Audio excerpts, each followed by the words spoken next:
faithfully delivering value and interpreting great books worldwide. Hello, this is Sally talking books. Today, I'll be telling you the second half of the Warring States history. In the previous episode, I introduced how the Warring States period began. A key concept here is the collapse of rights and music.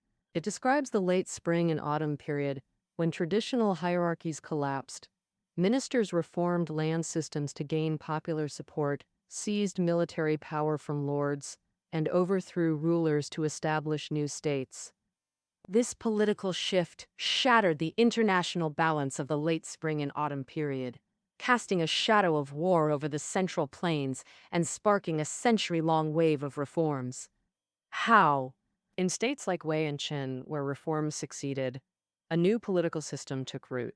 Centralization of power. This system required a single center of power, unified state decrees, and societal obedience, all serving the hegemonic wars among lords. Naturally, next we'll cover the Wars of the Warring States period, which is the fourth part of this book. What were the key features of the hegemonic struggles among lords in the Warring States period? Summarizing the Wars of the Warring States period, there are roughly four major characteristics. First, professionalization of military organization. Second, frequent shifts in hegemony. Third, diplomacy shaped the direction of war. Fourth, war tactics were extremely brutal. First, let's discuss professionalization of military organization. The scale of war expanded rapidly, and all states adopted universal conscription. Back then, men in various states had to register upon reaching adulthood and could be drafted into the military at any time. Take Qi State as an example. In its capital, Linzi, with 70,000 households and 3 men per household available, that told 210,000 soldiers. I said, one. During the confrontation between Qin and Zhao at Changping, over 3 years, the drafted soldiers reached nearly 1 million. Over 2,000 years ago, universal conscription could mobilize such vast numbers, truly astonishing mobilization capability. Additionally, standing armies were widely adopted, with lords selecting people suited for combat. They were exempt from taxes and received training. In every battle, these individuals formed the core force. For instance, in Wei State, soldiers were selected through rigorous tests. Men wore armor, carried bows and arrows, held spears, packed 3 days' rations for rapid marches, and those who met standards became wuzu. In Qi State, they recruited and trained soldiers from 5 key military strongholds to serve as the main standing army for campaigns. These practices are quite similar to modern military systems. Not hard to understand. Now, moving to the second point, frequent shifts in hegemony. During the Warring States period, there were 3 major changes in dominance among the states. Wei, Qi, and Qin successively became the hegemons, seizing power through warfare, with lords staking their entire fate on military victory. But warfare involves high unpredictability. No country had a guaranteed win. Even the strongest nation could lose a few battles. Once resources are depleted, recovery becomes impossible.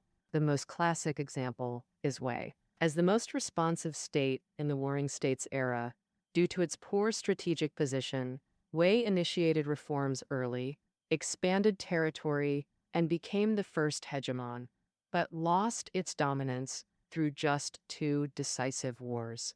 In 354 BCE, Zhao attacked a small vassal state of Wei. Wei immediately sent troops north, besieging Zhao's capital Handan to annihilate Zhao in one stroke. With Zhao in dire straits, it had to seek help from Qi. The ruler of Qi, King Wei, accepted the strategist's advice. Sun Bin suggested avoiding the strong and striking the weak, sending troops directly to Wei's capital Daliang, forcing Wei's army to rush back day and night to defend their base. The Qi army only needed to ambush Wei's retreat route, waiting for their weary forces. As expected, events unfolded just as Sun Bin predicted. At a place called Guilin, the Qi army defeated the exhausted Wei troops, achieving a great victory.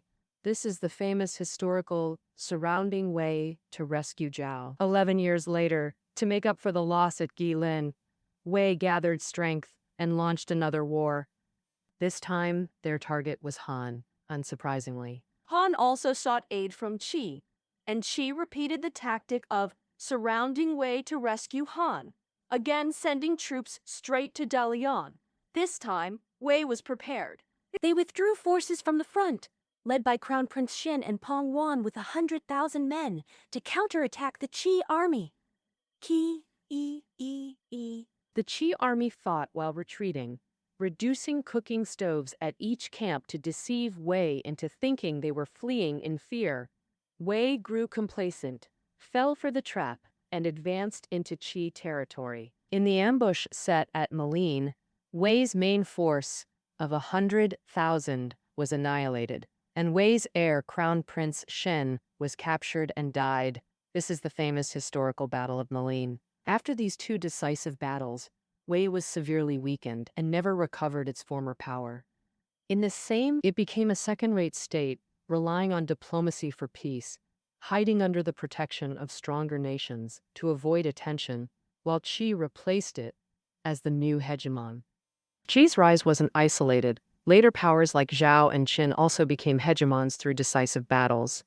Next, the third characteristic. Diplomacy changed rapidly, shaping the course of war. In the Warring States period, this was called vertical and horizontal alliances. The seven states, Qin in the far west, Qi in the far east, with Yan, Zhao, Han, Chu, and Wei sandwiched between them, forming a vertical line north to south. Vertical alliances meant these five middle states united, either with Qin against Qi or with Qi against Qin. Horizontal alliances involved Qin, or Qi, allying with two or three middle states to attack others. States chose alliances based on two considerations. Minimum goal was self-preservation. Take Wei. After losing hegemony, its central disadvantage was fully exposed. It allied with whoever attacked it, granting military passage to divert war pressure elsewhere. So, the maximum consideration, naturally, seizing hegemony. If hegemony couldn't be achieved, at least weaken rivals to maintain balance. Amid these shifting alliances, powerful states could vanish overnight.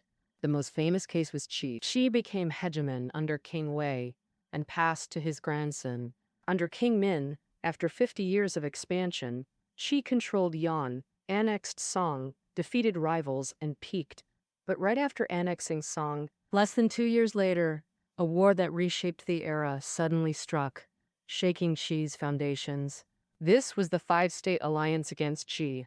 Song in the Warring States period was extremely wealthy. Major industrial cities were mostly in small states like Song.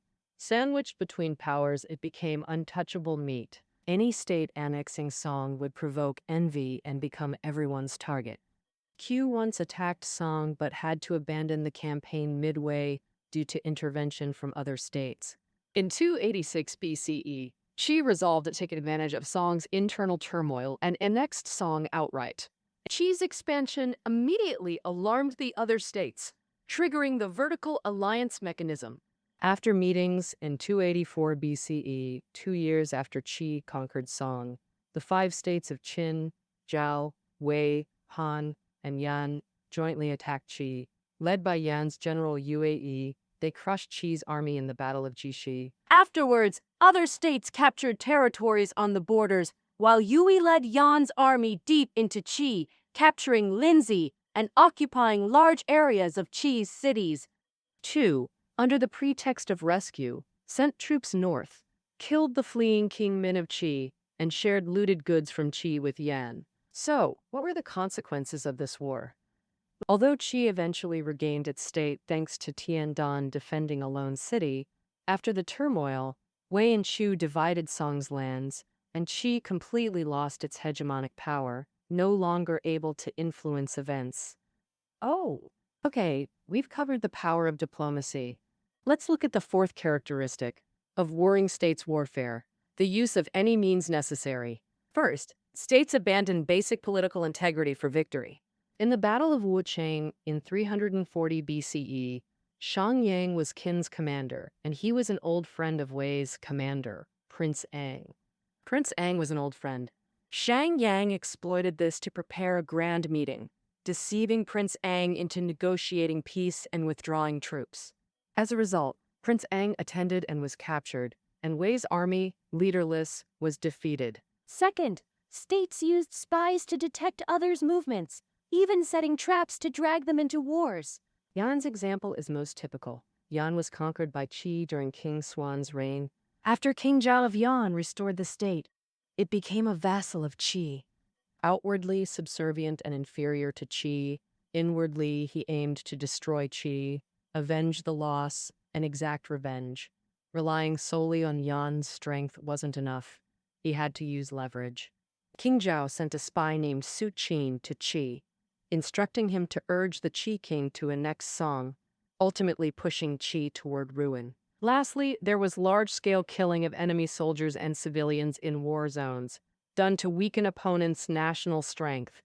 The most famous example is Bai Qi of Qin, who commanded wars against various states, often decapitating hundreds of thousands. In just the battle to capture the Chu capital, he diverted a river to flood the city, killing over 200,000 Chu soldiers and civilians. After introducing the 4 characteristics of warring states' warfare, we can verify them with a specific war. That war is the largest and bloodiest conflict of the Warring States era. The Battle of Chongping between Qin and Zhao. Qin and Zhao were the last 2 evenly matched powers in late warring states, and their confrontation was inevitable. In 263 BCE, Qin captured several strongholds of Han, completely severing the route from Han's capital Xinjiang to Shandong Commandery. The Han king felt holding Shandong was feudal and voluntarily offered Shandong Commandery to Qin. But the governor of Shandong refused to surrender to Qin and instead sought help from Zhao to the east. Shandong Commandery is located in the southeast corner of modern Shanxi. East, across the Taihang Mountains, lies Zhao's capital Handan. How can one sleep soundly with a threat nearby? Naturally, Zhao couldn't just hand over Shandong. Soon, the Zhao king appointed Lian Po as general and sent troops to take over Shandong Commandery from Han. Seeing Shandong unwilling to surrender, Pin sent General Wan He the following year to seize Shandong.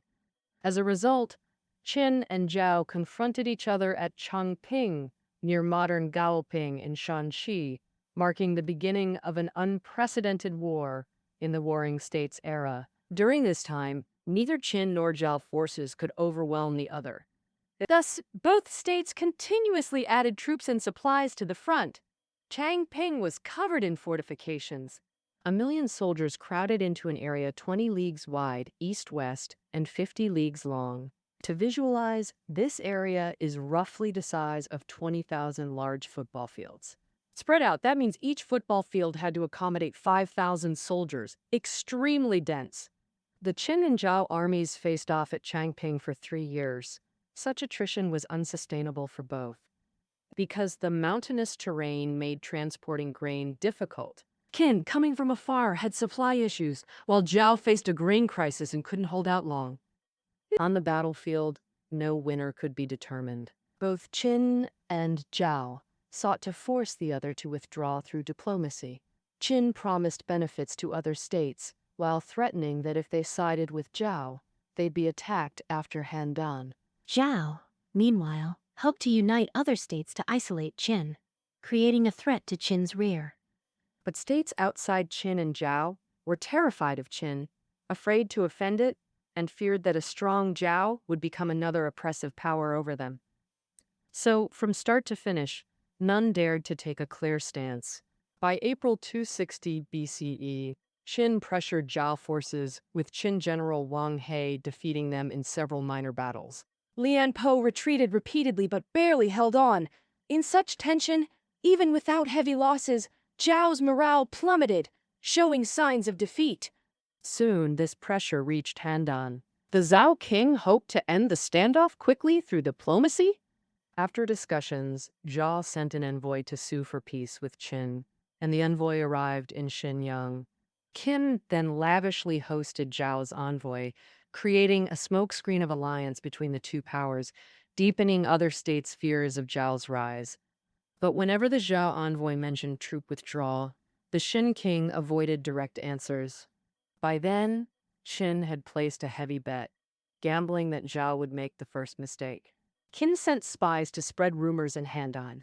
The person Qin feared most wasn't Lian Po, but Zhao Kuo, son of the famed General Zhao Shi. If Zhao Kuo took command, Qin forces at Changping saw no chance of winning and would back down. As expected, the Zhao king fell for the ruse, replacing Lian Po with the book-smart but inexperienced Zhao Kuo.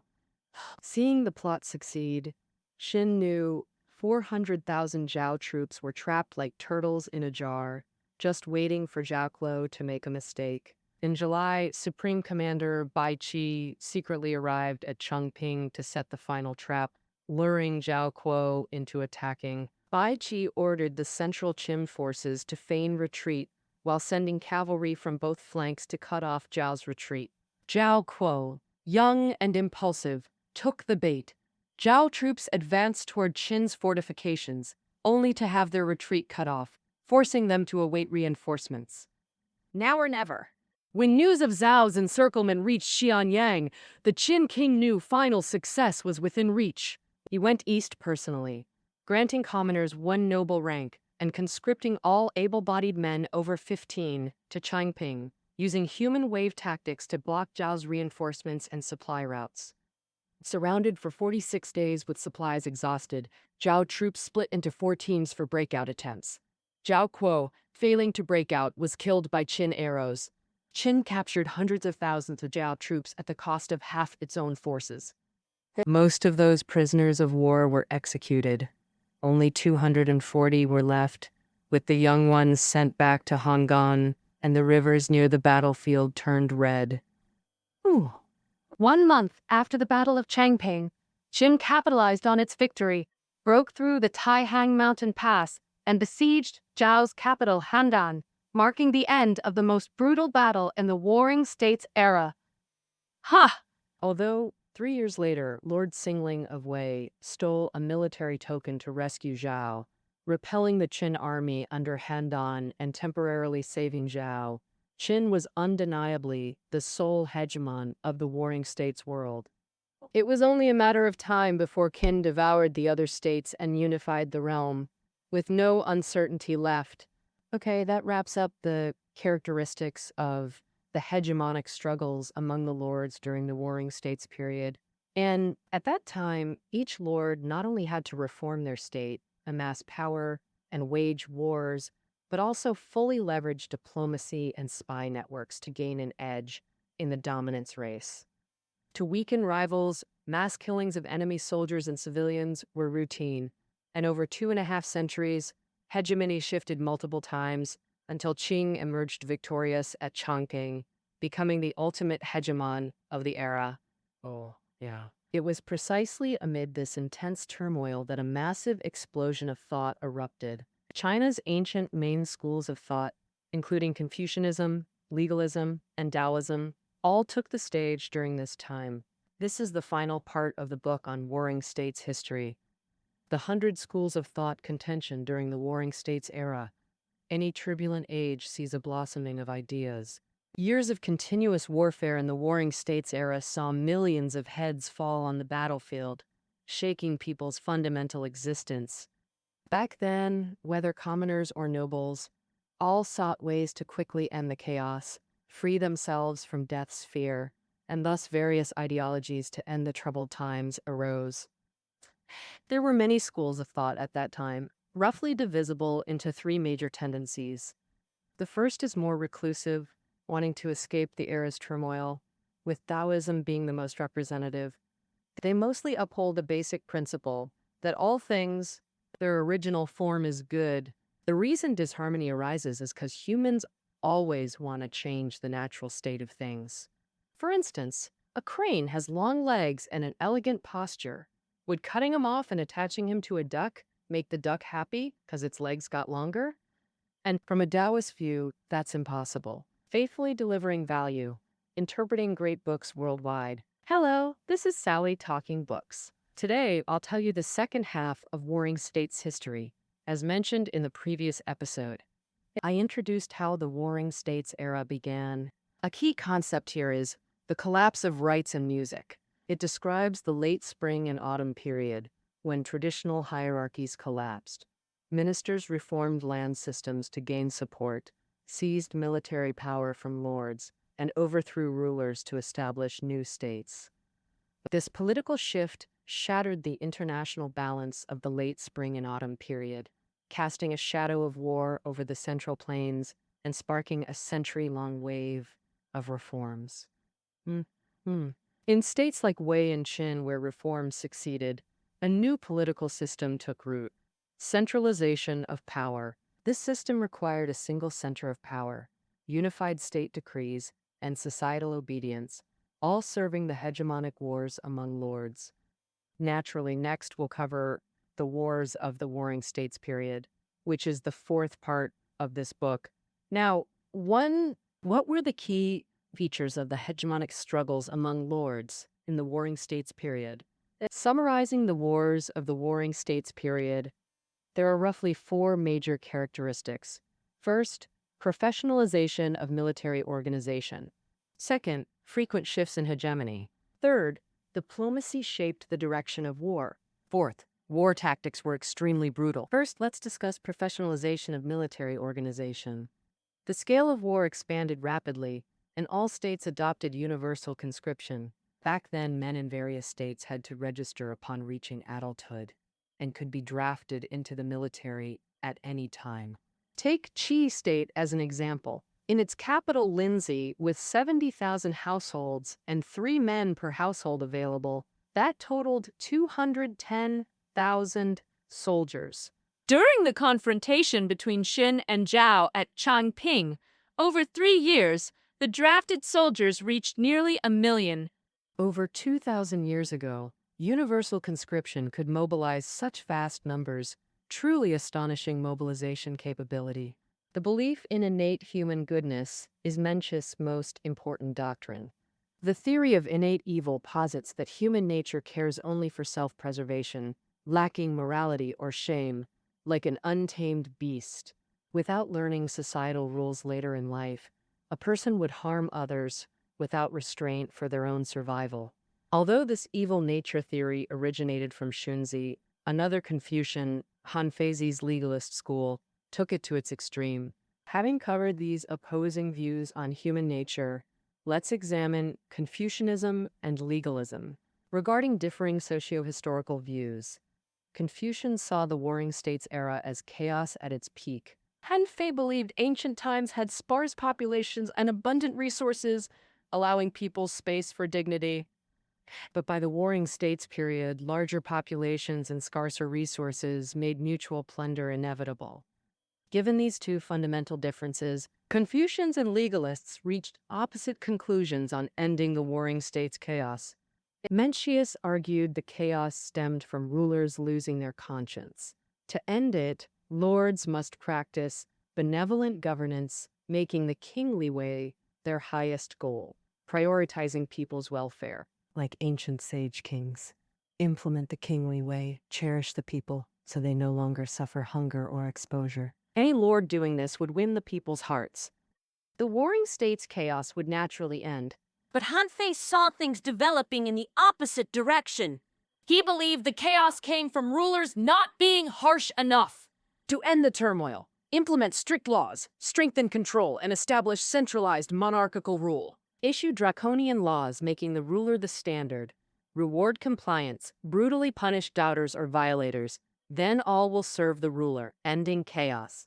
The harsher a nation's laws, the better they eradicate human greed, laziness, and villainy on a small scale. Ensure regional prosperity. On a large scale, unify the realm and extinguish all disorder. The note, while the 100 schools' intellectual competition was brilliant, their actual political influence was limited. Take Mencius. He considered himself Confucius's successor and savior, yet his travels only earned rulers' mockery. Similarly, legalism's greatest theorist, though Hanfei's ideas were admired by King Zhang of Qin, after arriving in Xianyang, he wasn't entrusted with power. Instead, he died in a Qin prison. new, and this Qin state was where legalism was implemented most thoroughly, perhaps the era's greatest irony. If the chaos and suffering of the warring states were an opened Pandora's box, war itself was the only way to close it. When only one victor remains in war, many problems cease to exist. After Changping, officials and nobles knew their states were doomed, accepting Qin bribes to become spies. Under internal-external pressure, by 221 BCE, Qin conquered its last rival Qi, unifying China. King Zhang became the first emperor of a unified dynasty, ending the warring states era. Yet this era's innovations shaped the new dynasty's decisions decisively. Politically, Qin became the seedbed for centralized power. After unification, Qin Shi Huang rejected infecting princes in former states to create new vassals. He implemented bureaucracy and commanderies nationwide, standardized script, axle widths, weights, ensuring central edicts were enforced. Economically, he established private land ownership nationwide, promoting smallholder farming. He required commoners to report landholdings, protecting small farmers' plots.